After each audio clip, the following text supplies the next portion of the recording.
So why can you not download videos from Google Drive to iPhone?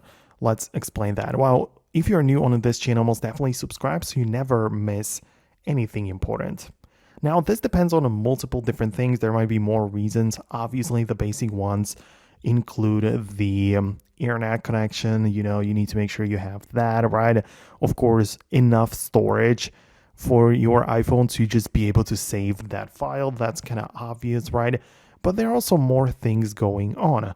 For example, you can go to the Drive application and you might be trying to download a video like that in here, and perhaps you click to make it available offline, which saves it, but it doesn't download it to the local storage, right? It just downloads it for offline access within the Drive app. So to save it to your Photos app, click on a download and make sure that it finishes fully to make sure that it works out well for you.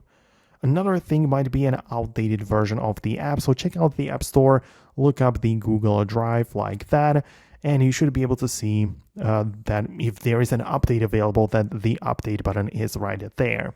So of course you can download that and make sure you have the latest version of everything, including the iOS update, which you can also check out in the settings, general, and a software update. But you can also make sure, and not a lot of people actually know this, well, you can add the Google Drive to the Files application on the iPhone, right? So in there, you can literally just tap on the three dots, go to Edit, and make sure you add the Google Drive with the green toggle there.